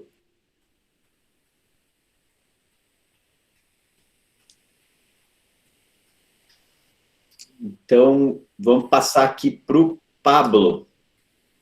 Pablo também faz parte do grupo. Pablo, quer falar? Sim, professor. Bom dia a todos. Professor Jader, meus parabéns pela sua explanação e pelo movimento em defesa aí do júri. A minha pergunta para o senhor é a seguinte: eu tenho uma certa preocupação com essa simplificação da primeira fase do júri no Brasil, especialmente pelo formato do júri que nós temos. Um júri que ainda prega incomunicabilidade entre os jurados, um júri que, com maioria simples, numa falha crassa, né, uma violação aí do indúbio pro réu, com 4-3 você está condenando ou absolvendo, que é absurdo. Nós temos ainda um júri, mencionado, como dito pelo senhor, que decide de forma não fundamentada e que está no código um respaldo ao princípio da íntima convicção, né, avaliação da prova por íntima convicção, ali no artigo 472. E a minha preocupação em suprimir, eu não vou dizer suprimir, a palavra que o senhor usou seria enxugar, né, reduzir a primeira fase, se, primeiro ponto que eu gostaria de colocar, ao mesmo tempo que nós queremos a exclusão, por exemplo, do inquérito policial do júri em plenário, entendo, obviamente, que nós vamos ter que conservar as provas cautelares e não repetíveis, né, porque essas não teria como excluir da análise dos jurados, mas o inquérito policial, nós, ao enxugar essa primeira fase com uma decisão de saneamento, nós não estaríamos dando exatamente o contrário, não é uma antípoda, nós não estamos colocando poder demais no inquérito policial, suprimindo essa análise, né, essa produção probatória, e aí nós vamos colocar uma importância tão grande no inquérito a ponto de permitir que do inquérito simplifique-se o processo e já vá a júri, considerando que o júri hoje no Brasil é quase uma roleta russa, considerando todos os defeitos que ele tem. E a pergunta que eu faço é, como considerando essa questão do inquérito policial, que de um lado a gente quer retirar e do outro a gente concede uma importância maior, como que a simplificação da primeira fase iria impactar positivamente num decreto mais justo. O que eu entendo que existe, no Chile isso está funcionando, mas qual é o fundamento de ordem científica que nós teríamos para dizer, não, a simplificação da primeira fase do procedimento do júri, ela culminaria, de repente, numa análise melhor de provas, ou numa mudança dessa equação, onde a condenação é regra e a absolvição é exceção. Nós não estaríamos simplificando essa primeira fase, retirando do réu um direito, vamos dizer assim, de ter a desclassificação, a impronúncia ou a absolvição sumária, porque, como o senhor mesmo mencionou, e muito brilhantemente mencionou, não precisaríamos mexer na lei se tivéssemos bom senso de quem trabalha com ela. Então, a bandeira do indúbio pro società, decisão de impronúncia, alguém viu ou é igual caviar, que só ouve falar? Está lá no Código de Processo Penal, né? E ninguém usa. Por quê? Porque, na dúvida, vamos para o júri. Então, a minha preocupação, professor, e provavelmente eu excedi o tempo, peço desculpas, é justamente isso, é a pergunta que eu faço. Primeira, supervalorização do inquérito policial nessa fase de saneamento, e segundo, como a simplificação da primeira fase pode impactar positivamente em decisões do Tribunal do Júri. Agradeço, muito obrigado. Pablo, vamos pensar a primeira mudança de mentalidade que nós temos que ter é a seguinte: nós não podemos ter medo do júri. Hoje existe um pânico, um pavor. Tudo que o advogado e a advogada querem é não levar o seu cliente a júri. Por quê? Você está dizendo, é uma roleta russa. É um absurdo, tu não sabe o que vai acontecer. A gente, com base nisso, a gente faz tudo para não ir a júri.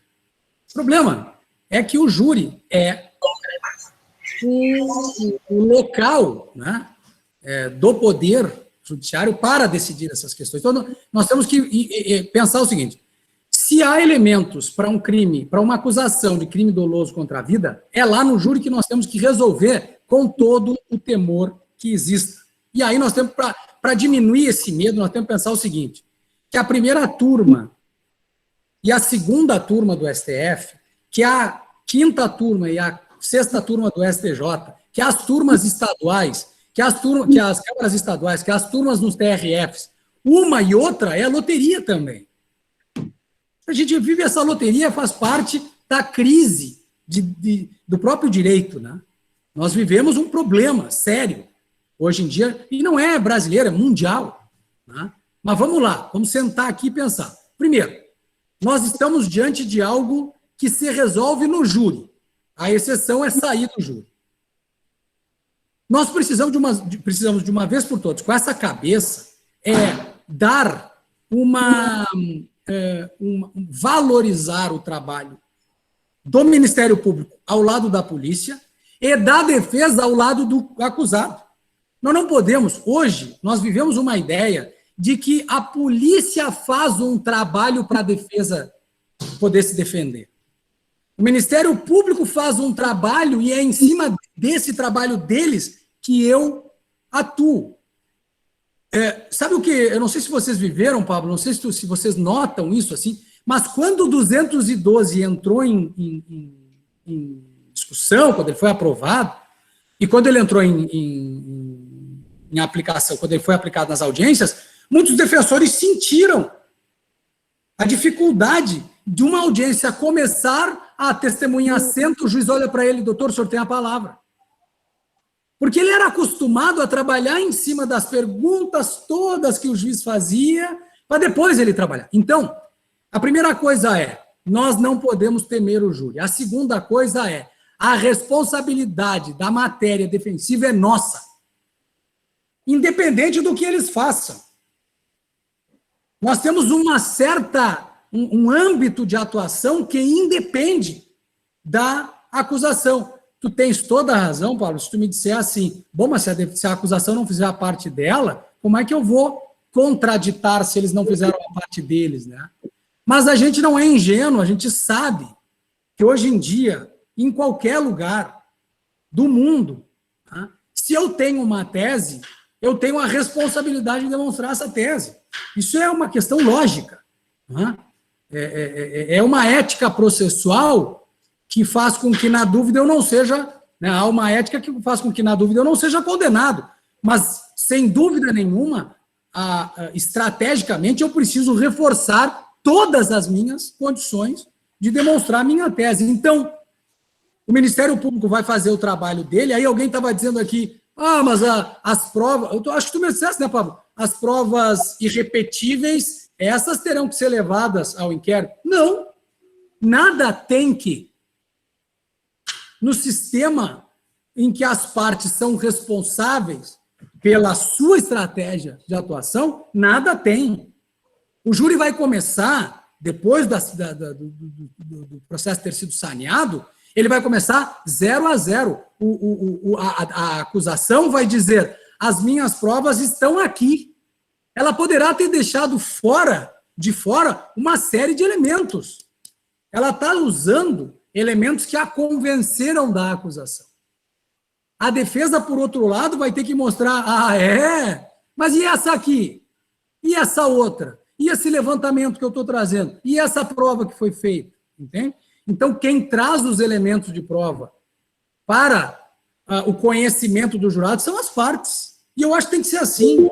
E num juízo de garantias, no juízo de garantias, nós temos que pensar com essa cabeça. Né? É minha responsabilidade afastar o que eles estão trazendo como acusação e, na medida da minha estratégia, reforçar com os elementos que eu puder aquilo que é bom para o meu cliente, em matéria defensiva. Então, como é que começa essa fase de julgamento? Começa com 7 pessoas que vão receber a prova. Vão receber a prova que a acusação vai trazer e a prova que a defesa vai trazer. Hoje, a gente fica falando só do que foi mal feito, do que foi não feito, do que deveria ter sido feito. Né? A gente trabalha muito numa perspectiva de erro. Não era assim que devia ter acontecido. Devia ter seguido um novo caminho probatório, uma vertente de investigação que não foi seguida. Essa prova foi mal feita. Essa testemunha não podia ter sido ouvida. É tudo para trás. Por isso que o Ministério Público está dando de goleada com essa nova metodologia. E aí vou citar aqui um dos promotores que tem feito isso com grande êxito, segundo ele, uma grande quantidade de condenações, que é o Dani Salles. E que está disseminando para o Brasil inteiro o júri de 10 minutos, sem expor para o jurado quase nada. Então, Pablo, o que nós estamos vendo? Uma primeira fase longa, complicada, que não é conhecida pelo jurado. O jurado não conhece a primeira fase. O que ele conhece é um discurso todo atravessado de alguém que destrói provas produzidas no inquérito e na primeira fase e de alguém que valoriza e destrói também em outros pontos. O jurado fica sempre perplexo, pode ver. Termina a fase da acusação, ele pensa, nossa, está tudo provado. Quando termina a fase da defesa, ele tem aquela sensação, nossa, não está nada provado. Vem a acusação de novo e vem a defesa de novo. No final das contas, é sempre um jurado inseguro.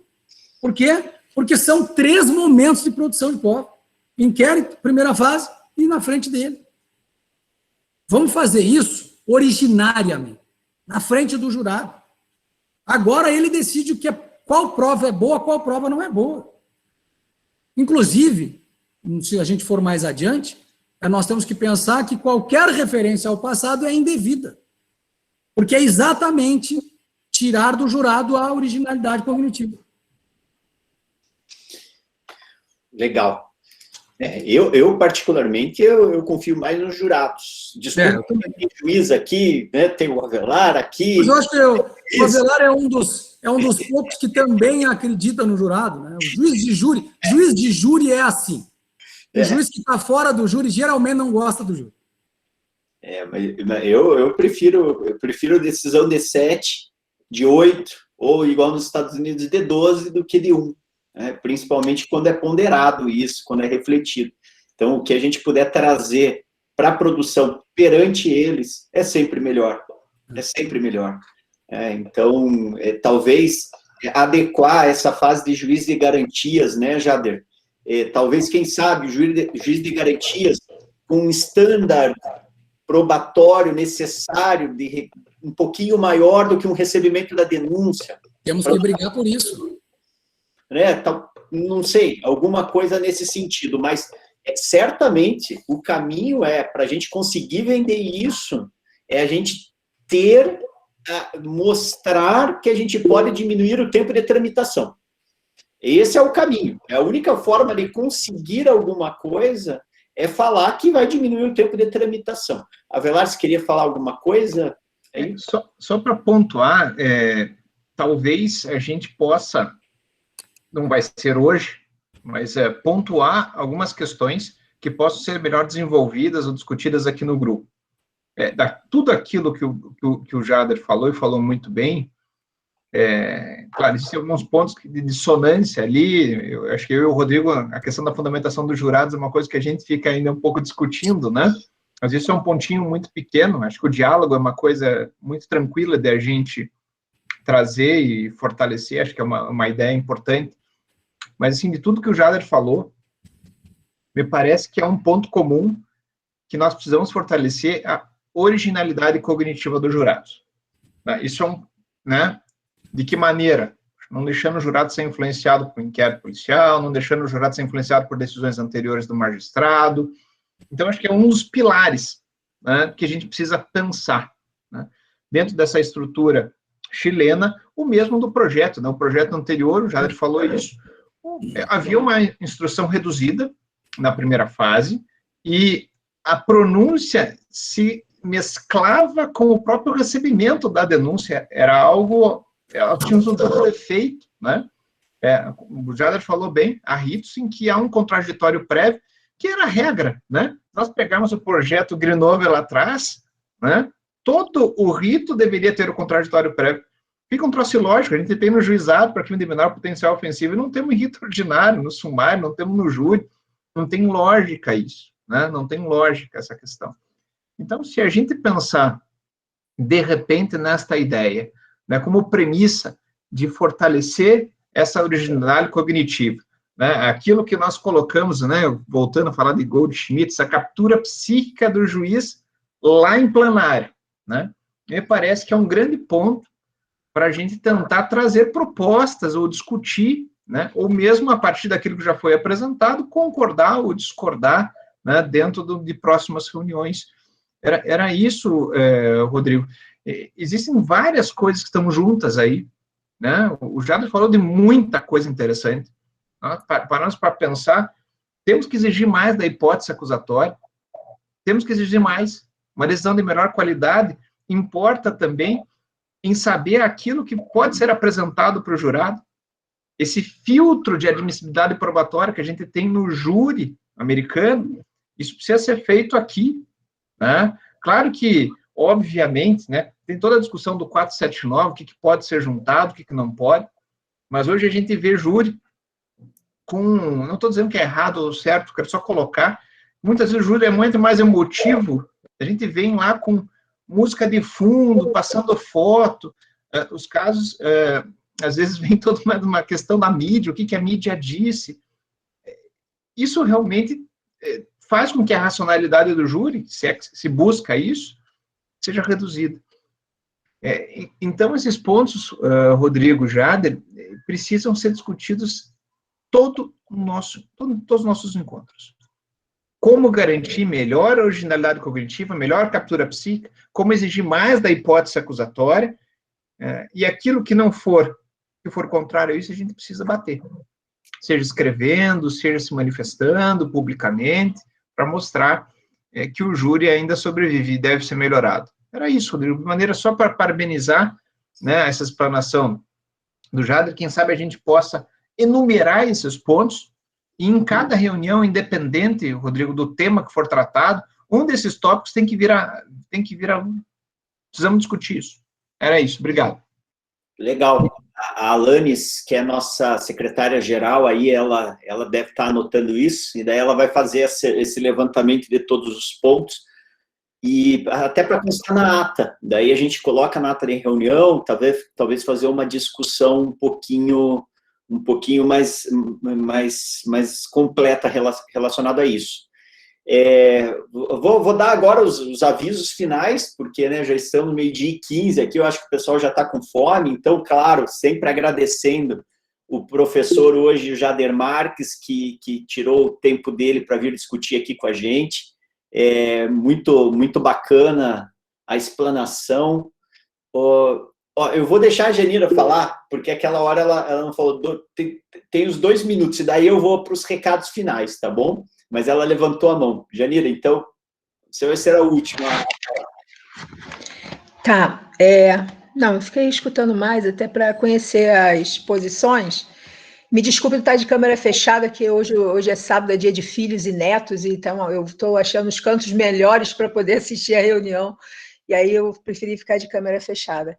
Então, assim, eu só queria colocar rapidamente uma preocupação, que eu acho que é uma preocupação que também eu expressava lá no fórum.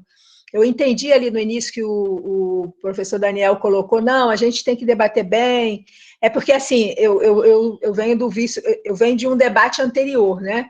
E aí eu estou entendendo, assim, que está iniciando um novo debate, é sobre os mesmos temas, mas é um outro grupo de pessoas, e, enfim, são várias coisas que têm que ser trazidas e conversadas, mas eu sempre acho que nessas reuniões, até porque as coisas que nós estamos discutindo mudar o júri, alterar o júri, construir um novo sistema, olhar para o que está errado, né, e tentar construir coisas novas no lugar.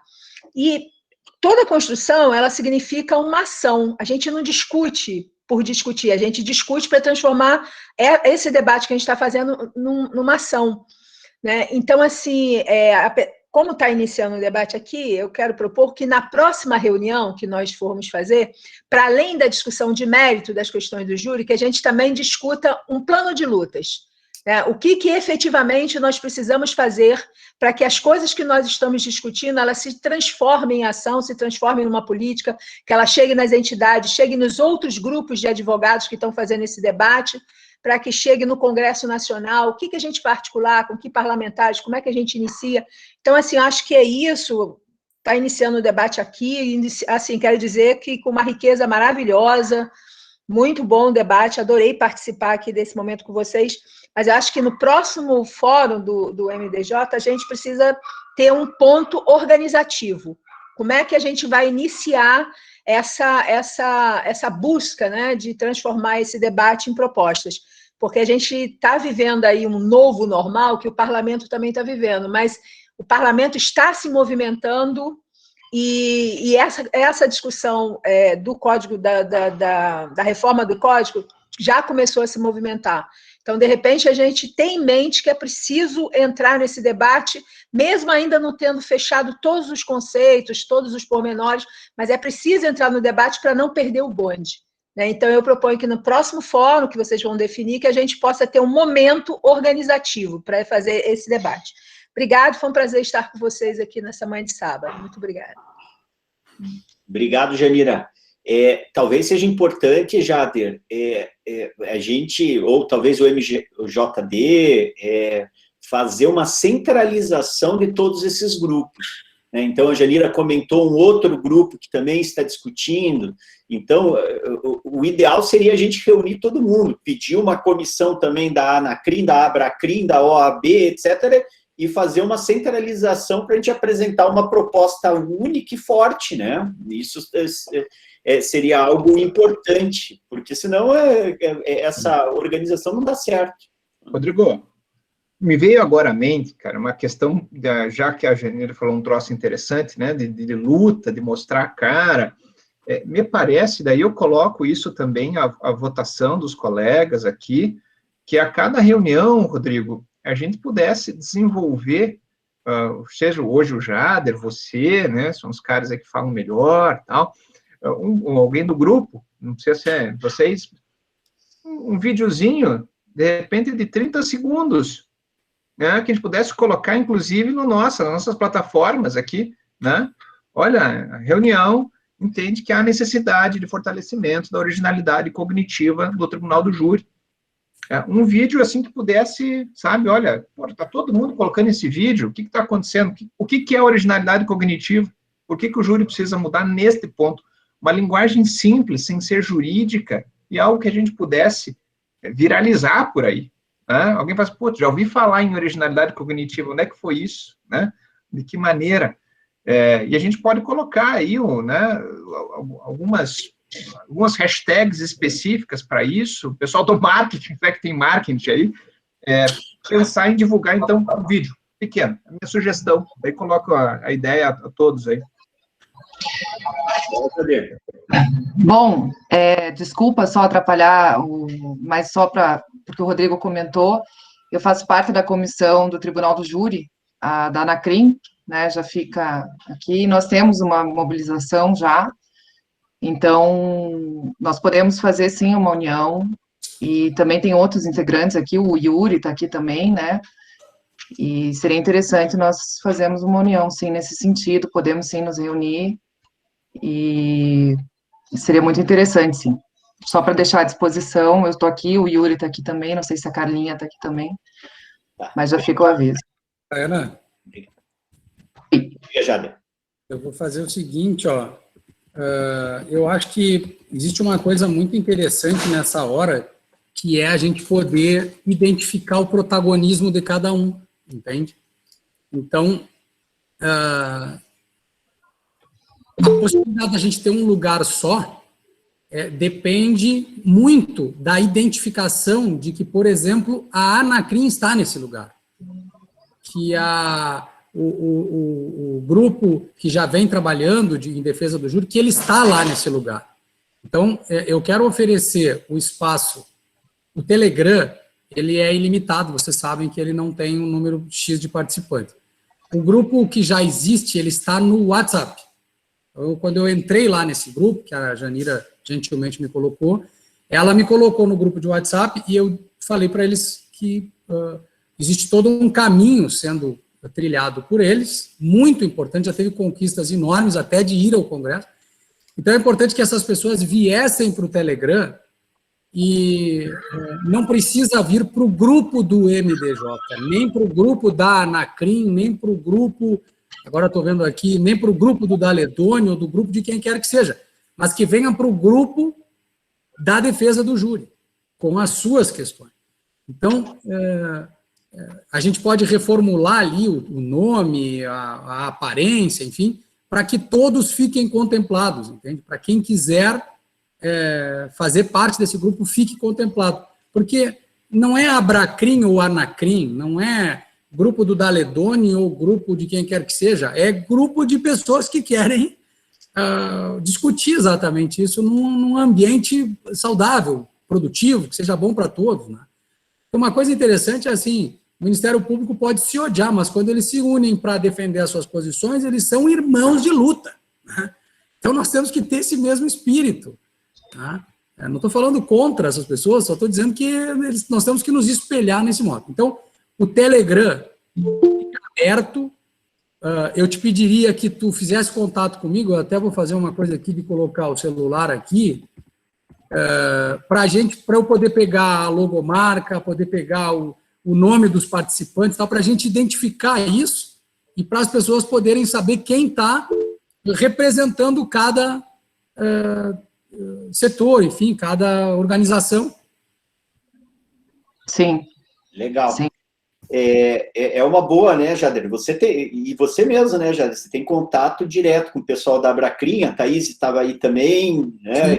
Que vocês são muito parceiros. A Anacrim também, nessa hora não tem cor, né? A gente tem que fazer uma articulação geral, né? Eu acho que isso é o mais importante. Você tem diversas instituições no mesmo local, você dá uma legitimidade maior e uma voz maior. Não, inclusive o nosso presidente da comissão do Tribunal do Júri é o próprio Daledoni, ele está fazendo bastante articulação nesse sentido, né, da gente discutir e fazer uma participação efetiva, né, nessa proposta. Então, nós vamos entrar em contato, sim, e a Anacrim tem essa política democrática de ter uma participação efetiva e dar voz aos advogados criminalistas nesse momento. Então, acredito que...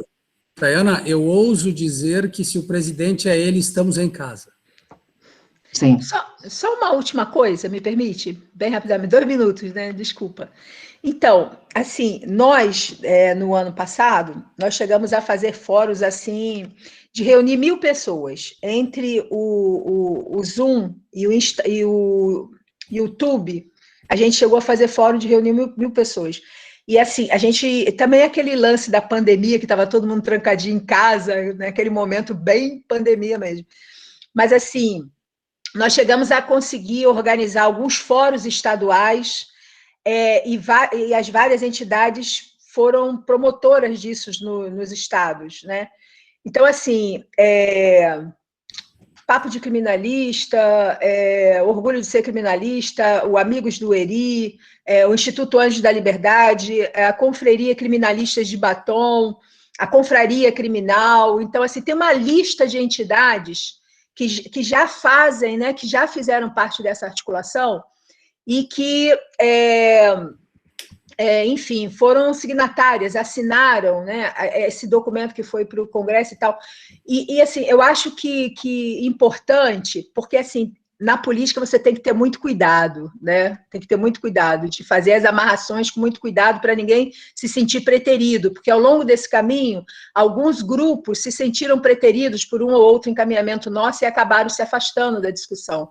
Então, eu vou, depois com o Jader, eu vou dar toda essa lista de pessoas que se envolveram, todos os estados, a galera toda e tal, para se tentar fazer uma amarração, eu acho que uma ligação do Jader, do Rodrigo, do Daniel, para determinadas pessoas que organizam algumas escolas de júri, que organizam alguns grupos nos estados, você fazer esse contato por cima com esses organizadores, para você trazer, você buscar essas pessoas para esse fórum do Jader, né, que está no Telegram.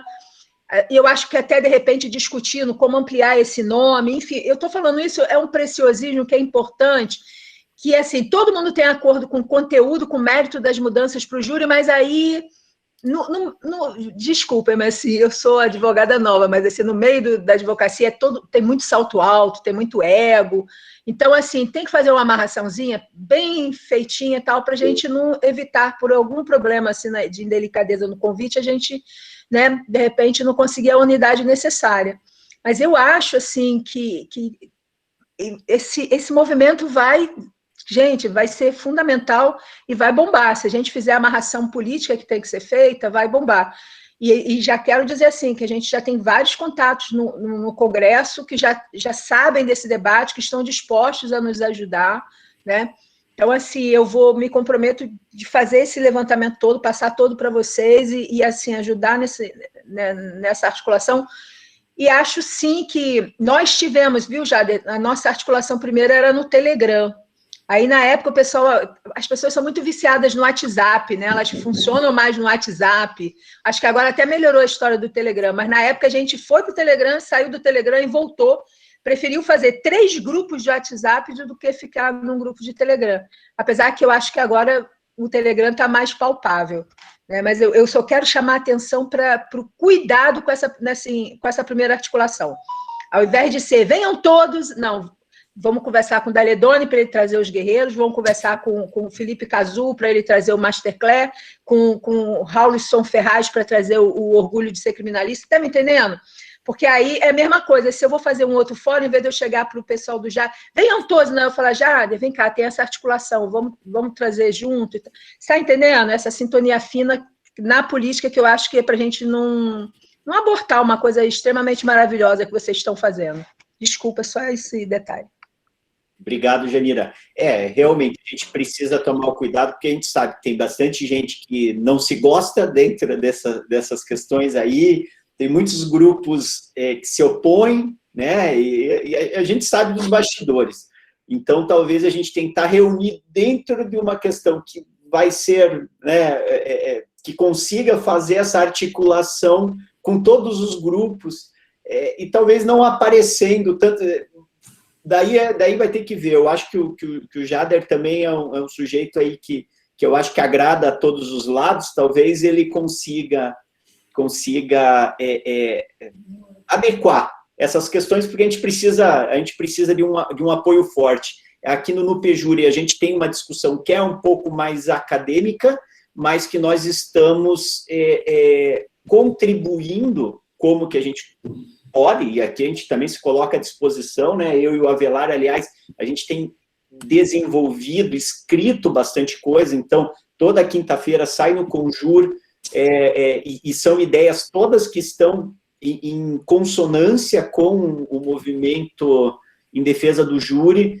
O nosso livro, o Manual do Tribunal do Júri, o 3º capítulo é inteiro dedicado a uma reforma relacionada a isso, a ideias, a discussões.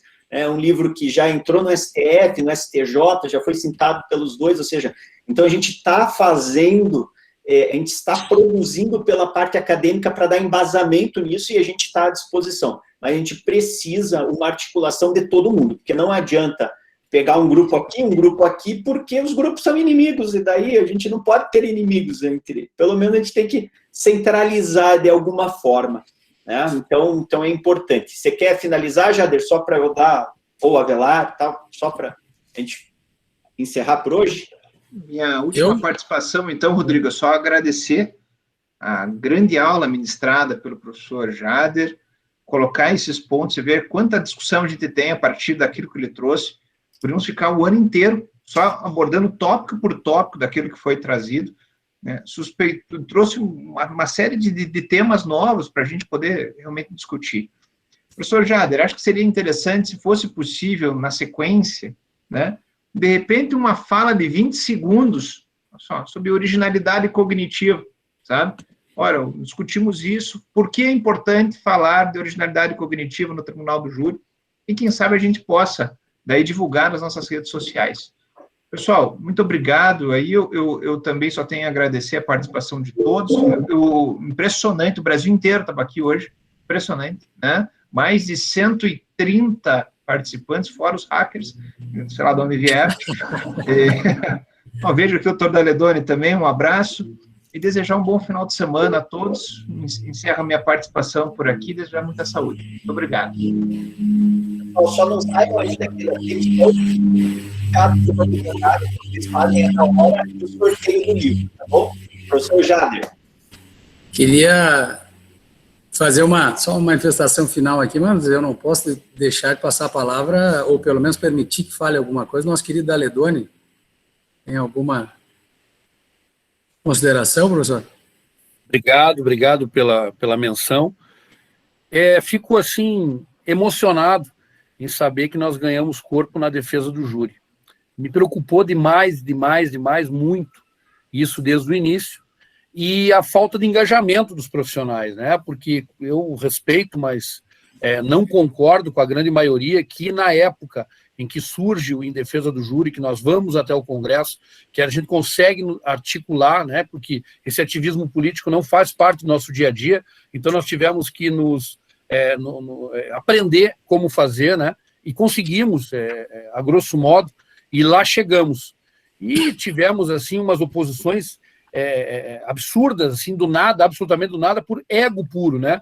E agora, vindo aí o Jader Marques, que é uma referência nacional, um homem ponderado, um profissional aí de gabarito, que traz com ele pessoas, assim, inteligentes, bem intencionadas, e que não venham com essa questão de ego, que prejudica por demais. E vindo aqui para o NUPEJURI, que essa qualidade acadêmica sem nenhum desbaste, isso toma um corpo, toma um contorno, e principalmente me anima muito mais. Eu queria trazer aqui, hoje o líder do presidente na Câmara é o Ricardo Barros. O Ricardo Barros é meu cliente, não é aquele cliente que diz assim, ele me consultou, não. Meu cliente com várias procurações em processos, habeas corpus, meu cliente, meu amigo, meu cliente, e um deputado extremamente articulado, tá? E que eu estou chamando para a nossa luta também. Eu estou à inteira disposição, 100%, vou produzir tempo, assim, da onde eu conseguir tirar, para estar junto nessa luta, representando a Anacrim, representando o Instituto Daledoni, e principalmente representando a todos que amam o Tribunal do Júri e que querem ver essa instituição em pé. É muito bom ouvir pessoas e esse engajamento com esses personagens que são fenomenais. Muito obrigado pela participação. Obrigado, Daledoni. Entrou como André Colares. Quando falaram, né, passa para o Daledoni, eu falei, ué, o Daledoni não me pediu para participar da reunião aqui, não aceitei.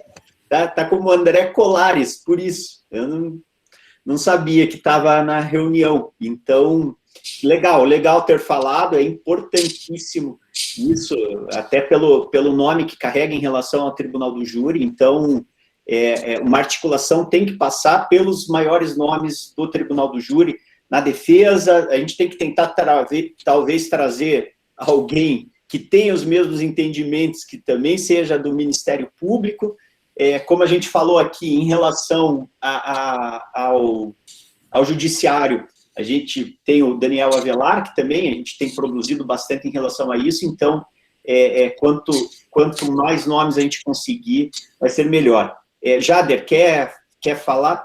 Tem mais uma aqui que falou que quer falar, mas olha, 30 segundos, pode ser, porque a gente precisa encerrar por hoje aqui. É bem rápido. Estão me ouvindo? Normal? Isso, Cláudio Lima, de Laje, Santa Catarina. Eu coloquei ali no chat já uma proposta, já andando até encaminhando paralelo ao que a Janira colocou e ao que o Daniel falou ainda há pouco, sabe, da necessidade que eu acho que seja extraída dessa reunião de hoje, da ata que vai sair dessa reunião, uma carta, entendeu, dessa primeira reunião nossa, que aí, não sei, o Jader, o Rodrigo, o Daledoni, o próprio Daniel, que esteja aí mais inserido, para que, dentro do que a Janira colocou, possa ser encaminhado a essas entidades, entendeu? Com todo o cuidado que ela disse do teor político da carta, né, trabalhando as vaidades, né, da nossa visão acerca desse processo de reforma do tribunal. Acho que isso é um ponto importante para que dê até visibilidade a esse movimento, ou mais visibilidade, e que a gente não fique numa discussão intramuro só.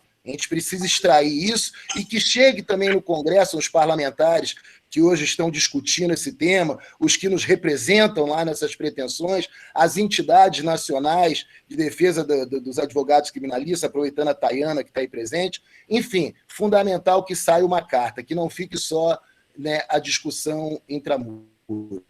Legal. Rodrigo, obrigado pela tua gentileza da palavra. Jader, parabéns pelo evento, tá? Muito bom.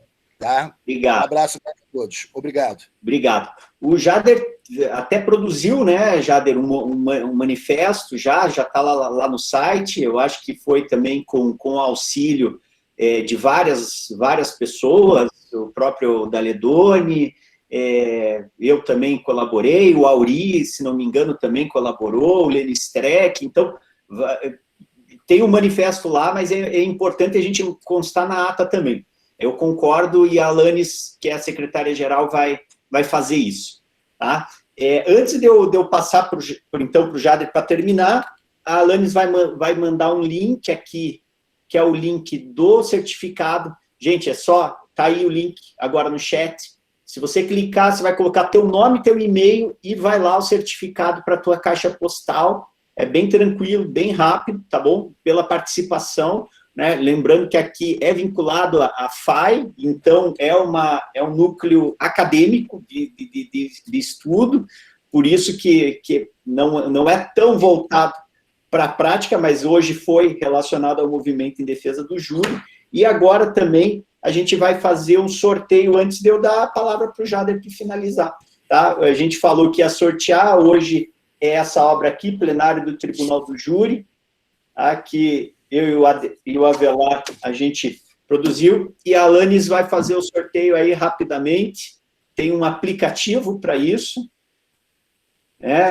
auditado pela CIA dos Estados Unidos. Então, faz o sorteio aí, então, Alanis. E daí o Jader finaliza. Pessoal, lembrando, para quem quiser se inscrever no NupeJúri, está aberto, pode se inscrever, entra lá, tribunaldojuri.com.br e faz a sua inscrição. Tá? Tem o Instagram também do NupeJúri, que é NupeJúri. E nós temos alguns materiais no portal Tribunal do Júri, que é tribunaldojuri.com.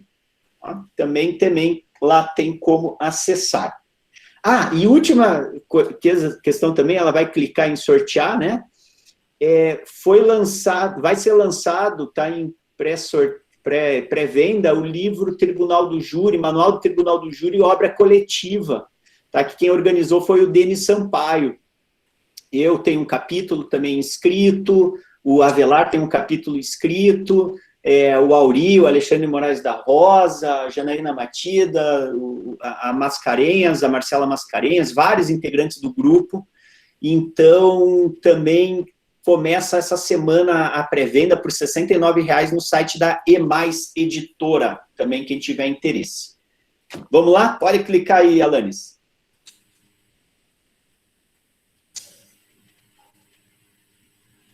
Paola Marcarini ganhou. Paola Marcarini. Então, a Alanis vai entrar em contato, você manda aí seu e-mail, que a Alanis vai entrar em contato. Parabéns, Paola, por ter ganho. Tá? Jader, por favor. Bom, para terminar, então, agradecer a todos e a todas vocês. Rodrigo, muito obrigado pelo convite. Meu compromisso de mandar um texto com a síntese dessas questões que foram objeto da minha fala e com um vídeo que o Daniel também sugeriu. Eu vou mandar isso para ti, Rodrigo, e daí tu vais fazer a divulgação disso pelo NuPeJuri. Enquanto a gente estava conversando, eu fui lá no Telegram e tirei a marca do MDJ e coloquei uma toga, que é para ficar aberta, a gente poder ter essa identificação de todos. Acredito que a gente pode, já vou pedir para a Carol ali, porque eu não sei porque eu não consegui alterar, eu acho que eu não sou administrador, mas a gente altera, eu posso alterar o nome lá, minha proposta é que seja Grupo Aberto de Criminalistas em Defesa do Júri, para poder abarcar todas essas pessoas que têm interesse, para que isso não seja o grupo do Jader, ou o grupo da escola, ou o grupo de quem quer. Desculpa, eu colocaria criminalista, tá? Porque daí também pode ser que tenha promotor, juiz, que também vai apoiar. Então, só pensar num termo aí que abarque todo mundo. Né? Mas os promotores são criminalistas também. Tá bom. Promotores criminais. Bom, o Avelar, se ele vier para o grupo do Telegram, ele sabe que ele é um juiz num grupo de criminalistas. Promotor que vier, ele sabe que vai ser um promotor num grupo de criminalistas. Acho que a essência do grupo é ser formado por criminalistas, onde todos são bem-vindos. Né? Mas o fato de dizer criminalistas no nome é exatamente para identificar quem é, né? Qual é o lugar de fala, para usar uma expressão bem importante, desse grupo. Então, agradecer a todos vocês, dizer que não existe o grupo do Jader, nem o grupo da escola, o grupo de quem quer que seja, é importante que seja o grupo de todos nós. Grande abraço, bom sábado para todos, bom almoço, está na hora. Valeu. Obrigado, Jader, mais uma vez, agradeço a participação de todos, e daí a gente continua se comunicando. Mês que vem vai se falar sobre legítima defesa da honra, mas vamos voltar também a alguns tópicos do MDJ, tá bom? Obrigado, pessoal, ótimo final de semana para todo mundo. Valeu! Falou!